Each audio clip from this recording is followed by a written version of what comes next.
From ABC News.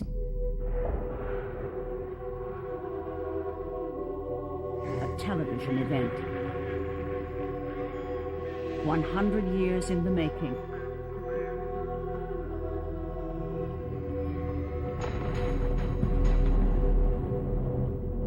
The century.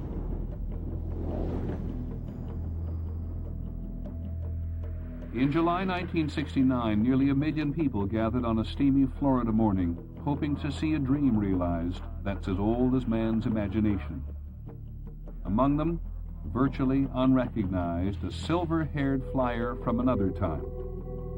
In 1927, Charles Lindbergh had guided his simple single-engine plane on a celebrated journey across the ocean and into history. And here, only 42 years later, 3 men are waiting to go to the moon on the most powerful machine man has ever built.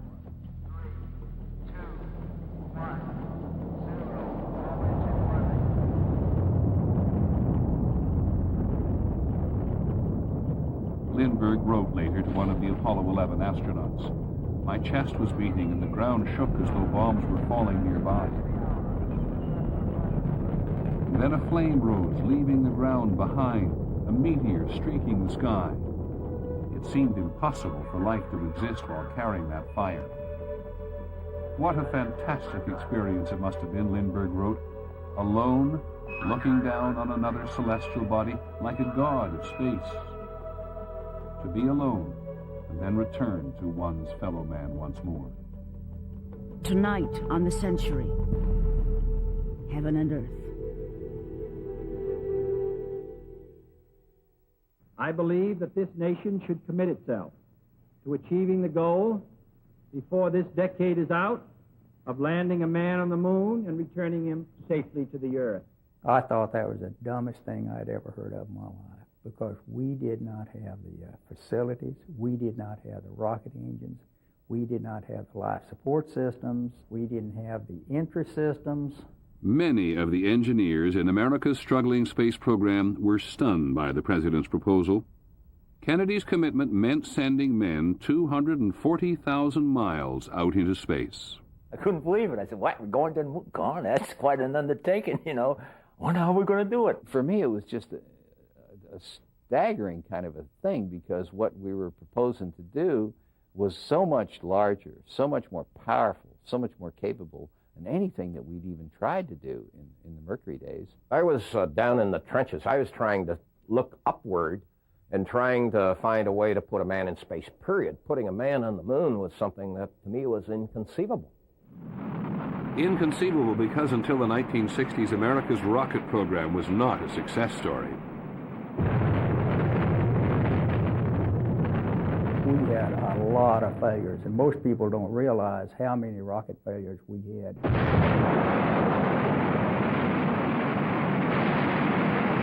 until about 1960, over half of them failed in very, very spectacular kinds of ways. Astronaut John H. Glenn, Jr. goes into final rehearsal as the day approaches for America's first manned orbital flight. A flight that should put the United States on even terms with the Soviet Union in the space race. In February 1962, when John Glenn waited to launch in Friendship 7 on top of an Atlas rocket, NASA's rocket team knew only too well that during the previous tries, the Atlas had worked 3 times and failed twice. 2 of the 5 previous Atlases had failed, Mercury Atlas 1 and 3. Didn't get the job done. So when we launched John Glenn, we didn't know whether we'd have the 3rd bad one or the 4th good one. Think about an Atlas rocket, which is full of a couple of 100,000 pounds of super cold liquid oxygen and kerosene. It's basically a bomb ready to go off at any moment. John Glenn's famous joke was he looked around and thought about the fact that everything was built by the lowest bidder. Godspeed, John Glenn. Kilo 102, 101, oxygen 78, 100, amp 27. Roger, 7. You have a go with the Roger, 0G, and I feel fine. Capsule is turning around. Oh, that view is tremendous. There's been nothing like it in history. 35 years ago, Gotham went wild over Lindbergh when he returned from his solo hop across the Atlantic. And there have been many wild receptions to returning heroes since. But today tops them all. As Colonel John H. Glenn... America was delighted with its newest space hero. But to get to the moon, NASA had to build a rocket 25 times as powerful as the one that took up John Glenn. Kennedy saw a prototype of this new rocket when he visited the Marshall Space Flight Center in Huntsville, Alabama. The entire Apollo program depended on developing a moon rocket called the Saturn. In the last 24 hours, we have felt the ground shake and the air shattered by the testing of a Saturn C-1 booster rocket, many times as powerful as the Atlas which launched John Glenn. Kennedy's decision led to almost warlike mobilization of financial and human resources. NASA budget went up 80% the first year, 100% the second year. We made capital investments in building facilities all over the country. We created a new space center in Houston. So this was a really peaceful equivalent of a war campaign to get this done.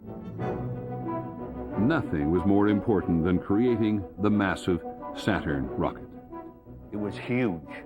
The design of the engines, were beyond state of the art, let's say. It was tremendous. I mean, you cannot appreciate that till you see the size of a man stacked up against that whole thing. But very quickly, the Saturn program fell behind schedule. And in 1963, an engineer named George Miller was put in charge of the manned flight program. He was not very optimistic about meeting the president's deadline. If you just looked at the schedule of what had to be done in order to get to the moon in the decade, there was only one way to do it, and that is to go for all-up testing of the vehicle. All-up testing. It was a radical approach to rocket development. It meant that various stages of the rocket would no longer be tested one piece at a time, which was the safe way to go, but all the pieces would be put together and tested for the first time when the rocket took off. If it did. The people at NASA were incredulous that anyone could propose to take a brand new rocket and fire it with more than one stage at a time. George Miller convinced us not with a technical argument, but with a psychological argument. He said, "You guys, you are so good. You have so much experience. You are the best team in the world. You can do it. I have the full confidence and trust in you that you can do it, and you will." The all-up concept saved 2 years in the schedule, but it still took 6 years to build. The moment of truth came in the fall of 1967 when the Saturn V rolled out to the launch pad at Cape Canaveral for its first unmanned flight. This was to be an all-up test of the most powerful machine ever built by man. 28 stories high, 6.5 million tons, with the explosive power of an atom bomb.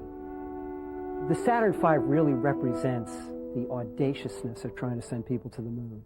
It's sort of NASA's answer to the pyramids. 12, 11, 10, 9, ignition sequence start.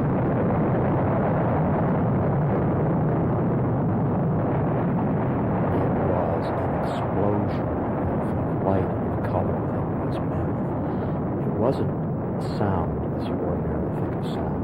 It was as if your whole body was vibrating. And at the center of all this is this object the size of a Navy destroyer, very slowly starting to lift off. Well, you just wonder if it's ever going to get off the launch pad. I mean, you take a look at this guy just thundering away, just engines straining, going like hell.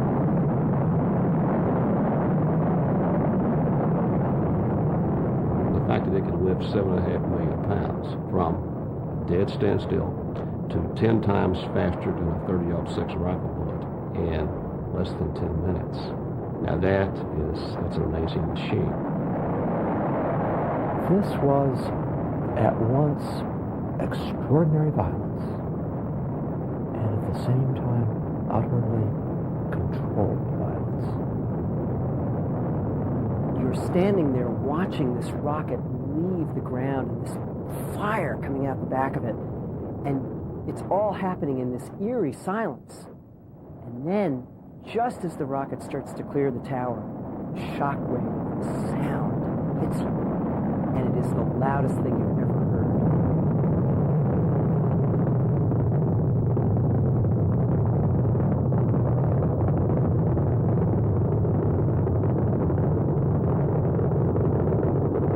Within a minute after liftoff, the whole rocket is going faster than the speed of sound. And it is just tearing through the atmosphere on its way into space. The first unmanned test flight of the Saturn was successful from beginning to end. 5 months later, the second was not. The rocket developed vibrations so severe that in the second stage, the fuel lines were severed, and the engines shut down in mid-flight. It was not hard to imagine things going wrong with astronauts on board.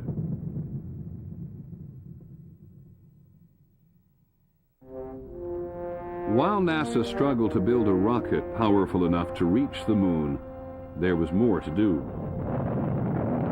No one had been in space for more than a few hours. During the Gemini program, Ed White was the first American to walk in space, tethered carefully to his capsule.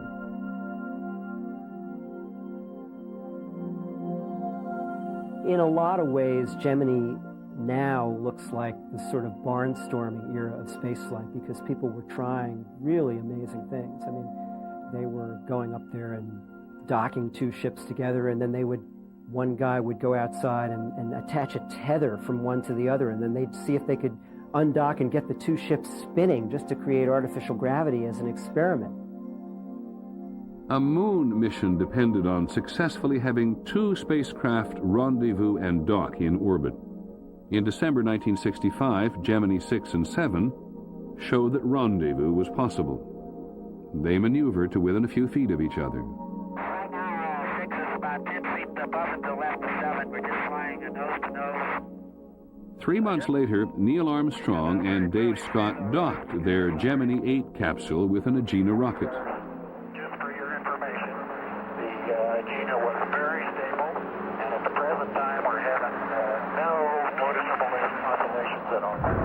But then things began to go wrong. It looked like a perfect mission. Here they were, they'd accomplished the very first space docking. And then all of a sudden, Dave Scott looked at the instrument panel and saw that their horizon indicator was tilted.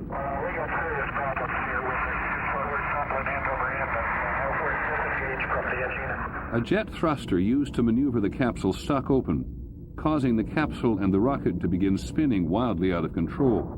They managed to separate, but then the capsule started to spin even faster.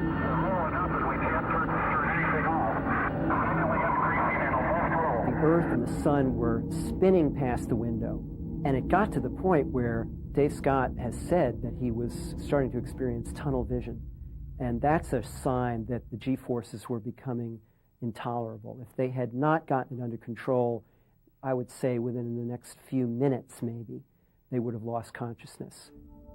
Armstrong's skill as a test pilot saved the mission, but NASA engineers were shaken.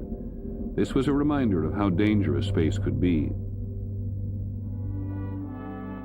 And then 3 astronauts, Gus Grissom, Ed White, and Roger Chaffee, the crew of Apollo 1, died on the launching pad, trapped inside their capsule when fire broke out. These were the first fatalities of the whole program, and it was a serious blow.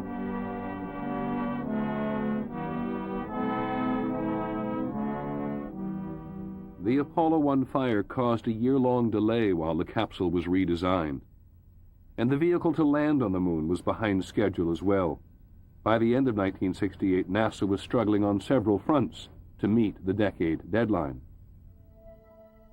And then the Soviets caught the United States by surprise. The CIA had photographs of an enormous Soviet launch complex. It could only mean one thing. They were highly classified photographs, and it was sort of suspenseful because we had to go inside of a glass cage that was inside of a room within NASA. The CIA had produced solid intelligence that the Soviets were going to try to circumnavigate the moon before the end of '68. We were impressed. I mean, it meant that they weren't fooling around. They were going for the brass ring too. No question about it. The most recent photograph showed a Soviet rocket even bigger than the Saturn V, already on a launch pad. It was time for NASA to make a very bold decision. On December 21st, the Saturn V will place the spacecraft into a 100-mile orbit around the Earth. But instead of testing Apollo 8 in the Earth's orbit as planned, they would try to fly it all the way around the moon. The last stage of the Saturn V will reignite, placing the spacecraft on a trajectory that will lead it out to the moon. For the first 10 seconds or so, I thought, this is the craziest thing I've ever heard. But then immediately I thought, what a challenge, you know, and it's obviously the right thing to do. It holds the schedule. The lunar module was not going to be ready for the next flight, and it was a bold move. Such a bold move that the astronauts on Apollo 8 would be the first to fly on the redesigned Saturn rocket. There was no time for any more test flights. If there was a single most difficult decision to make in that program, it was deciding to launch 3 people around the moon after having the second Saturn V fail to carry out its mission completely. This was going to be an all-up test all the way to the moon. Engineers have called Apollo 8's plan to orbit the moon 69 miles above its surface the most daring mission of all. We have liftoff. Liftoff at 7:51 a.m. Eastern Standard Time. We have cleared the top. Clear in 13 seconds. On December the 21st, 1968, Frank Borman, James Lovell, and Bill Anders, flying Apollo 8, became the first human beings to ever leave the gravitational pull of the Earth. Apollo 8 Houston, you are go for staging, over.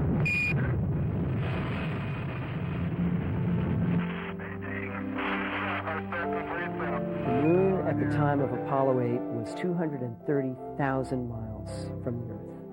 And the farthest that any human being had ever been from the Earth before that was 850 miles.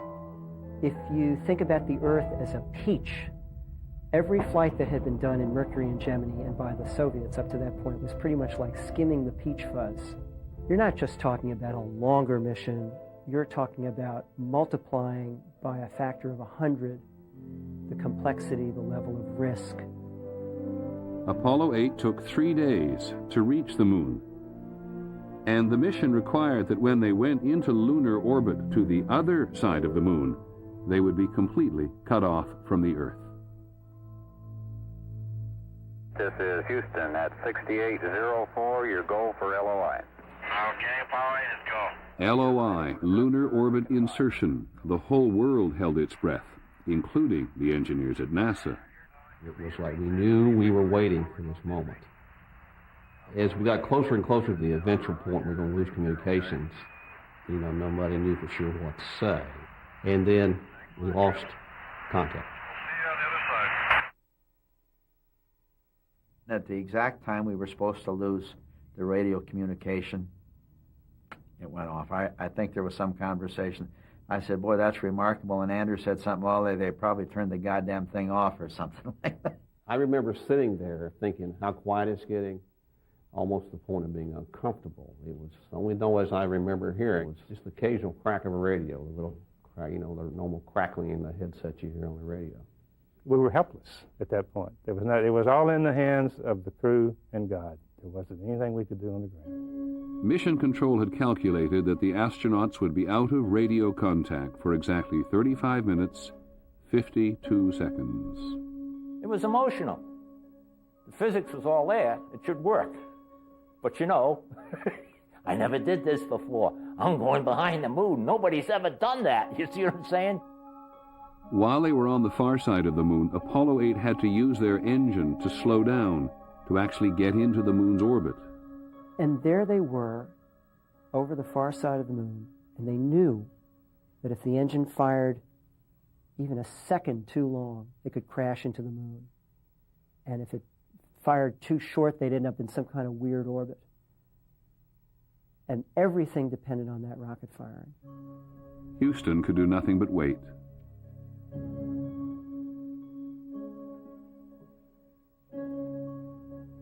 Then we started to get the crackle of the voice just about the time that we calculated it should come around the corner if the burn went perfectly well.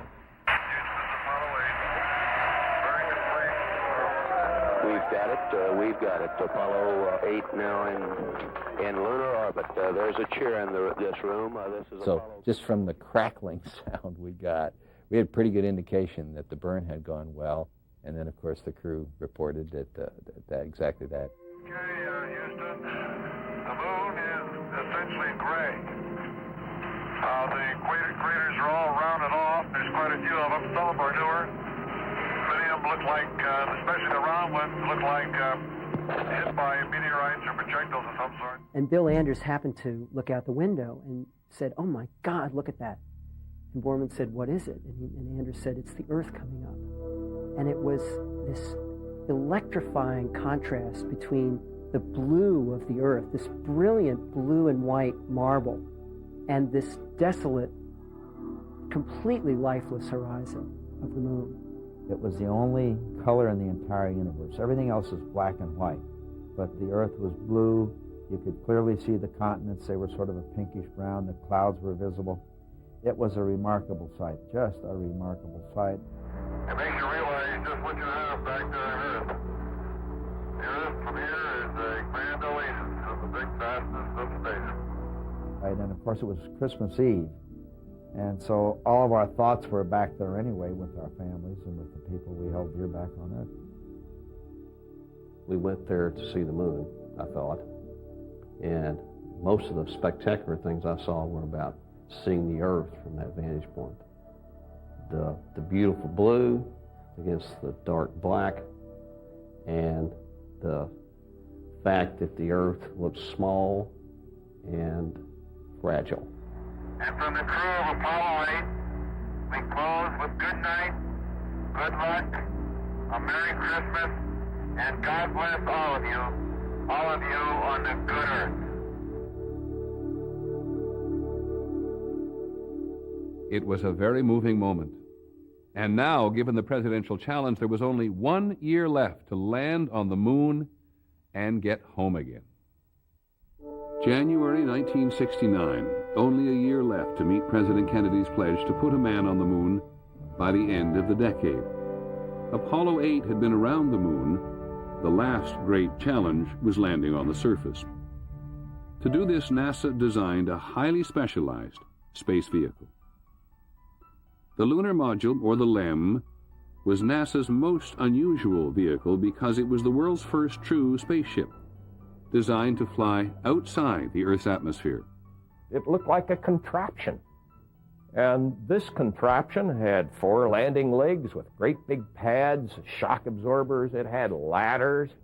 It had a crinkly skin around the outside. It had antennas sprouting all over. Regardless of how you look at it, it looks terrible. Functionally, it is ideal. It's all you need. You don't need anything streamlined. Everything you stick out. There's no atmosphere in the moon. See, what do you need? Nothing like that. In March, Apollo 9 took the lunar module into Earth orbit to see how it would perform in space. The LEM undocked and flew 100 miles from the mothership and returned safely.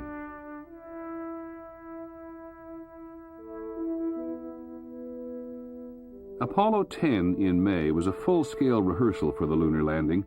The spacecraft orbited the moon, and the LEM separated from the command module and made a trial descent down to 50,000 feet above the surface. All that remained for the next mission was an actual landing.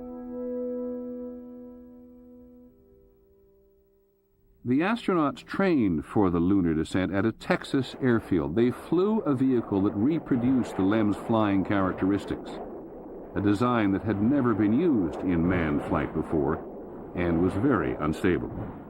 It was a risky thing to fly that trainer. One day in 1968, Armstrong was flying an early version, and he was practicing a landing, and it began to gyrate wildly. He was just reaching for the ejection handle when the automatic system kicked in and fired him up and away from the trainer. He came down on his parachute, and by this time the trainer had crashed and burst into flames. Armstrong developed skills on these test flights that would serve him well when the moment came to land on the moon. July the 16th, 1969, 6 months before the end of Kennedy's deadline to reach the moon. 9:32 a.m. A Saturn V carrying Neil Armstrong, Buzz Aldrin, and Michael Collins lifted off from Cape Canaveral. 2.5 hours later, Apollo 11 left Earth's orbit. Traveling at speeds up to 24,000 miles an hour, it would take 3 days to make the 240,000-mile journey to the moon.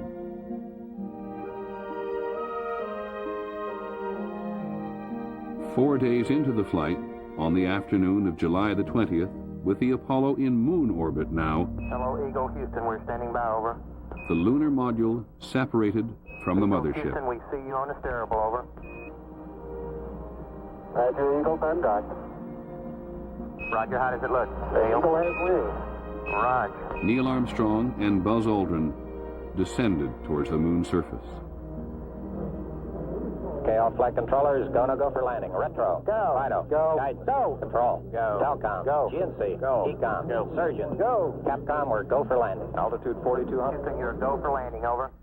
The landing on the moon is a race against the clock in the sense that you're trying to get down, and the whole time you're running out of fuel. We're go, flight. Okay, we're go. We're go. It was a controlled fall. The LEM had enough fuel for one attempt, and if they burned that fuel too quickly, they'd crash. Coming down to 23. Armstrong noticed that the LEM was about to overshoot its landing point and was heading directly for a field of boulders. Armstrong switched to manual control and quickly performed an evasive maneuver. He then flew 5 miles across the lunar surface, searching for a landing spot that was smooth. 100 feet, 3.5 down, 9 forward. There's looking good, down a half. 60. Roger. 6 forward. 60. Give the crew a 60-second call. 60 seconds. Lights on. Still obvious, they're still above the surface, and they're scooting horizontally, trying to find a landing point. Picking up some dust. We get now down to 30 seconds fuel remaining call, and you're now starting to realize this is a horse race. It's going to be close right to this last second. 30 seconds. 30 seconds. Forward. Contact. And it then takes a second to realize the crew is actually going through the shutdown sequence. Houston, Tranquility Base here. The Eagle has landed. Roger, Tranquility. We copy you on the ground. You got a bunch of guys about to turn blue. We're breathing again. Thanks a lot. And we had somewhere about between no less than 7, no more than 17 seconds of fuel remaining at the time we shut these engines down. And we're getting a picture on the TV. You got a good picture, huh? Roger, we copy. It's a pretty good little jump. And all of a sudden, you could see on the television, it wasn't a very clear picture, but you could see motion. And then finally you could identify legs coming out. And you could see the whole body go down. I'm going to step off the limb. And then you could see the actual step on the moon. That's one small step for man, one giant leap for mankind. It was just an absolutely glorious, unbelievable moment.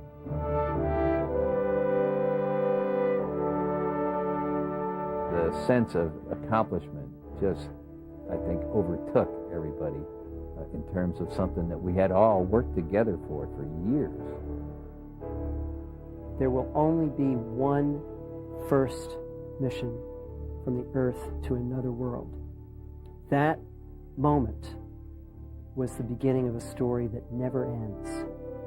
This was about what humans do. Humans like to explore. And this was exploration on a grand scale. The whole world participated. It was the peacetime event of the century. Over the course of 6 Apollo missions, 12 Americans walked on the lunar surface. They spent 80 hours driving the lunar buggy to distant craters and mountains, conducting scientific experiments, They brought back to Earth 836 pounds of rock and soil. It was indeed a giant leap for mankind, but it was only the beginning.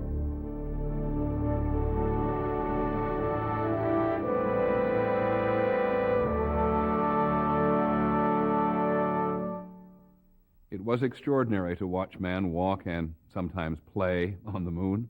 But something strange happened after man got there. Americans, for the most part, became less interested in space exploration. Most, but not all. Finally, in this hour, we're going to put ourselves in the hands of some young scientists and engineers who take us deeper and farther out there than most of us can even imagine. 1, 0, and liftoff of the Delta rocket with Mars Pathfinder. And the vehicle has cleared the tower. By December 1996, 27 years after the moon landing, America's space explorers were so much deeper into space. The Pathfinder mission went 309 million miles to Mars to deliver the small unmanned Sojourner rover, which explored the Martian surface. This was 1,200 times farther away than the moon.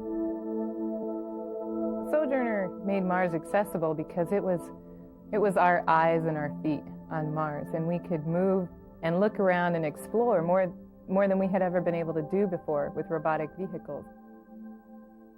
When you see this Martian terrain, you think, I see a horizon, I see rocks, I see orange-red soil. I'm in Utah. But you're not in Utah. You're in an ancient floodplain on a world 110 million miles away, and you realize that suddenly the technological tendrils of Earth have reached out and brought these images back to us. It makes us feel infinitely larger and infinitely smaller simultaneously. The Martian landscape was at one time more like Earth. For example, surging water scarred large areas of its surface. Valles Marineris is a canyon so large it could hold the entire Grand Canyon. Mars was a planet that billions of years ago enjoyed an epoch where liquid water flowed on its surface. It is bone dry now, freeze-dried. How did that happen? Is there any lesson that we can learn by studying Mars about the Earth? If you care about how we got here, or why we're here, or how long we might be here, or what might happen to us in the future, then the planets can give us an idea about that. Until this century, it was assumed the solar system was dead, unchanging. The solar system is alive. It is continuing to change. It is not something which was created 4.5 billion years ago, and we're seeing it today as it was. We knew that the Earth has changed, but it turns out that even the small worlds in the solar system have changed since their formation and are continuing to change. The Voyager missions have flown hundreds of millions of miles beyond Mars, out beyond the most distant planets of our solar system. They have sent back some of the most startling images of the entire space age. The rings of Saturn were revealed in stunning new detail. Suddenly we found out that there were hundreds of thousands of rings around Saturn. And those rings weren't all circular. Some of them were elliptical, and nobody understood how that could be. Some of them looked like they were braided, and nobody understood how that can be. What people had thought of before those pictures as being just this nice, simple demonstration of the way that objects march around in Newtonian orbits around Saturn, instead suddenly became this incredible gravitational ballet with all sorts of wonderful effects that people did not really fully understand. Voyager also captured the violent drama of Jupiter. This planet is so massive, as large as all the other planets combined, that it generates its own heat, adding fuel to its hurricane-like storms. The biggest is called the giant red spot. That storm system is 2 to 3 Earths across, and it's just a storm system. What we discovered with Voyager was that that was just the largest of literally dozens of huge hurricane-like storm systems that form and disappear and then reform in Jupiter's giant atmosphere. Voyager discovered what we could not know from Earth: 3 completely new moons. Jupiter has 16, not 13. We thought that one moon, Io, was a cold, lifeless rock. And now all of a sudden, out in the outer solar system, here's this dumpy little moon orbiting around Jupiter. And it's got volcanoes going off all over the place. And these volcanoes are so amazing, blasting material out across the surface of the planet, so prolific that the entire surface of the planet remakes itself every few years. But I don't really think people expected it to look the way it did and to have multiple volcanoes going off all at the same time and to have the plumes extruded hundreds of kilometers up above the surface. And for it to look as strange as it looks, it's a very strange place. And now the Voyager spacecraft have gone beyond our own solar system and are heading towards interstellar space. Out there between the stars, NASA believes they'll report back what they can for perhaps another 15 or 20 years. Gazing out beyond even these spacecraft is the Hubble Space Telescope. Positioned in the Earth's orbit, it is the most powerful optical telescope exploring space today. In time, the Hubble Telescope may help us comprehend the most fundamental questions of the universe. This is the Eagle Nebula, an immense cloud of gas and dust where stars and planets are being formed. The Eagle Nebula is a reasonably nearby stellar nursery. This particular dust cloud, the largest one, is something like 1 light year tall, 6 trillion miles. So this is an immense region interior to which our stars are being born and planets are being born. You look at that picture, and in fact, people do look at that picture and say, wow, who painted that? And the answer is nobody painted that. That's something that's really, honest to goodness, out there. That's part of the universe that we live in. The Hubble Telescope is a unique tool, helping us to understand the very origin and evolution of the universe and our place in it. There are more galaxies in the sky than there are stars in our own galaxy. Each one of those galaxies being its own collection of billions or tens of billions or hundreds of billions of stars, each one of which is the result of the same processes that led to the formation of our sun and our earth and our life. Given that, it seems very unlikely that life has not found a foothold somewhere else in the universe as well. We are all from exploding stars. Those are the things that make the carbon, oxygen, and nitrogen and other elements. Now, that's happened throughout the universe. To have that, just something special here, well, it's impossible. It's just like it's impossible that this is the only star in the universe, our sun. And I think exploring space, looking out beyond that into our solar system, is going to get us to the point of what is this all about? Why are we here? Why are we here? How did we get here? The eternal questions. The first step on the moon, as awesome as it seemed at the time, only encouraged us to go farther. If we decided to go to the moon and achieve that in less than half a generation, there's no reason we couldn't make a similar choice and travel to Mars, travel to one of the moons of Jupiter, even travel outside the solar system. Apollo gave us confidence.